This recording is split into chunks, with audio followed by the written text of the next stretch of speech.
നമസ്കാരം. മലയാളി വാർത്ത ലൈഫിലേക്ക് സ്വാഗതം. 2026 വ്യാഴമാറ്റം, ചിങ്ങം രാശി, മകം, പൂരം, ഉത്രം ആദ്യ കാൽഭാഗം. ചിങ്ങരാശിയിൽ ജനിച്ച ജാതകർക്ക് 5ാം ഭാവാധിപനും അഷ്ടമാധിപനുമായ വ്യാഴം 2026 ഗോചരപ്രകാരം സർവാഭീഷ്ട സ്ഥാനമായ 11ാം ഭാവത്തിൽ നിന്നും 12ാം ഭാവമായ കർക്കിടകത്തിലേക്ക് ഉച്ചസ്ഥിതിയിൽ പ്രവേശിക്കുന്നു. പ്രവാസം, മോക്ഷം എന്നിവയെ സൂചിപ്പിക്കുന്ന 12ാം ഭാവത്തിൽ വ്യാഴം ഉച്ചസ്ഥിതിയിൽ സഞ്ചരിക്കുന്നതും അവിടെ നിന്ന് 4, 6, 8 ഭാവങ്ങളിലേക്ക് ശുഭദൃഷ്ടി പതിപ്പിക്കുന്നതും സമ്മിശ്രമായ ഫലങ്ങൾ പ്രദാനം ചെയ്യും. ജന്മരാശിക്ക് 8ാം ഭാവത്തിൽ ശനി സഞ്ചരിക്കുന്ന അഷ്ടമ ശനിക്കാലമായതിനാൽ ആരോഗ്യപരമായും വ്യക്തിപരമായും അതീവ ജാഗ്രത പുലർത്തേണ്ട സുപ്രധാന സമയമാണിത്.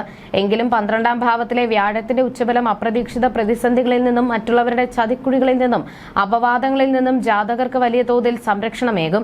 ദൂരദിക്കുകളിലെ പഠനത്തിനും ഉദ്യോഗത്തിനും മികച്ച സാഹചര്യങ്ങൾ ഒരുങ്ങുന്നതിനൊപ്പം ആത്മീയ ചിന്തകളും തീർത്ഥാടനങ്ങളും മനസ്സിന് ശാന്തി നൽകും. സാമാന്യ ഫലം. ഗ്രഹനില. 12ാം ഭാവത്തിലെ വ്യാഴത്തിന്റെ ഉച്ചസ്ഥിതിയും 4, 6, 8 ഭാവങ്ങളിലേക്കുള്ള ദൃഷ്ടിയും അഷ്ടമശനിയുടെ കഠിനമായ ദോഷങ്ങളെ മറികടക്കാൻ ജാതകരെ പ്രാപ്തരാക്കും. പ്രതിസന്ധികളിലും അപവാദങ്ങളിലും പെടാതെ വ്യാഴത്തിന്റെ ഉച്ചബലം വലിയൊരു കാവലായി നിലകൊള്ളും. ദൂരദേശങ്ങളിലോ വിദേശത്തോ പഠനത്തിനും ഉദ്യോഗത്തിനും ശ്രമിക്കുന്നവർക്ക് ഈ ഗ്രഹമാറ്റം അനുകൂലമായ വഴിത്തിരിവുകൾ സമ്മാനിക്കും. തൊഴിലും ധനസ്ഥിതിയും. ധനപരമായി ഈ രാശിമാറ്റം ചില സാമ്പത്തിക സമ്മർദ്ദങ്ങളും ഒപ്പം വലിയ നേട്ടങ്ങളും ഒരേ സമയം സമ്മാനിക്കും. 12ാം ഭാവത്തിലെ വ്യാഴം അപ്രതീക്ഷിത ചെലവുകൾ വർദ്ധിപ്പിക്കുമെങ്കിലും അവയെല്ലാം ആവശ്യാനുസരണമുള്ള ശുഭച്ചെലവുകളായി മാറാൻ സാധ്യതയുണ്ട്. വിദേശത്ത് താമസിക്കുന്നവർക്കും വിദേശ വ്യാപാരങ്ങളിൽ ഏർപ്പെട്ടിരിക്കുന്നവർക്കും ബഹുരാഷ്ട്ര കമ്പനികളിൽ ജോലി ചെയ്യുന്നവർക്കും ഈ കാലയളവിൽ വലിയ തോതിൽ ധനാഗമനം ഉണ്ടാകും. റിയൽ എസ്റ്റേറ്റ് രംഗത്ത് പ്രവർത്തിക്കുന്നവർക്ക് വസ്തുക്രയവിക്രയങ്ങളിലൂടെ വലിയ സാമ്പത്തിക നേട്ടങ്ങൾ സ്വന്തമാക്കാൻ സാധിക്കും. പണം മുടക്കിയുള്ള പുതിയ വൻകിട സംരംഭങ്ങൾ ആരംഭിക്കുന്നതിന് ഇത് അനുകൂല സമയമല്ലെങ്കിലും നിലവിലുള്ള ബിസിനസ്സുകൾ കൃത്യമായി മുന്നോട്ട് കൊണ്ടുപോകാൻ സാധിക്കും. ഓഹരി വിപണിയിലുള്ള നിക്ഷേപങ്ങൾ ശ്രദ്ധയോടെ നടത്തിയാൽ വിജയം കൈവരിക്കാം. വീട് നിർമ്മാണം, ഭൂമി വാങ്ങൽ, വാഹനം മാറൽ എന്നിവയ്ക്കായുള്ള വായ്പകൾക്കും ചിട്ടികൾക്കും എളുപ്പത്തിൽ അനുമതി ലഭിക്കും. കുടുംബവും ബന്ധങ്ങളും. കുടുംബജീവിതത്തിൽ പാരമ്പര്യവും സന്തോഷവും നിലനിർത്താൻ ഈ ഗോചര മാറ്റത്തിലൂടെ സാധിക്കുന്നതാണ്. സ്വത്ത് സംബന്ധമായി ദീർഘനാളായി നിലനിന്നിരുന്ന തർക്കങ്ങളും കുടുംബത്തിലെ അഭിപ്രായ വ്യത്യാസങ്ങളും ജാതകർക്ക് അനുകൂലമായ രീതിയിൽ ഒത്തുതീർപ്പാക്കാൻ സാധിക്കും. കുടുംബാംഗങ്ങളിൽ നിന്നും ഭർത്താവിന്റെയോ ഭാര്യയുടെയോ ബന്ധുക്കളിൽ നിന്നും പൂർണ്ണമായ പിന്തുണയും സ്നേഹവും ലഭിക്കും.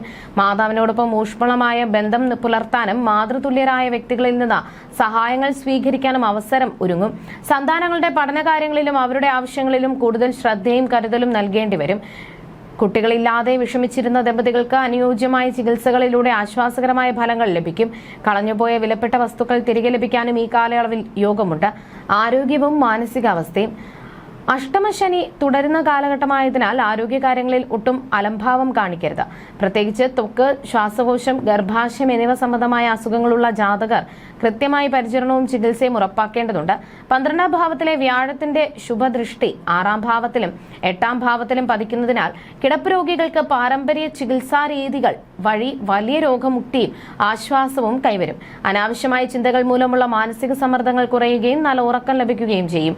എങ്കിലും ദീർഘകാല ദിനചര്യകളിലും ഭക്ഷണക്രമത്തിലും പ്രത്യേക അച്ചടക്കം പാലിച്ചില്ലെങ്കിൽ പുതിയ ആരോഗ്യ പ്രശ്നങ്ങൾ ഉയർന്നു വന്നേക്കാം. ജീവകാരുണ്യ പ്രവർത്തനങ്ങളിലും ദാനധർമ്മങ്ങളിൽ ഏർപ്പെടുന്നത് മനസ്സിന് സമാധാനവും ആത്മസംതൃപ്തിയും പ്രദാനം ചെയ്യും. പ്രധാനമായും ശ്രദ്ധിക്കേണ്ട കാര്യങ്ങൾ.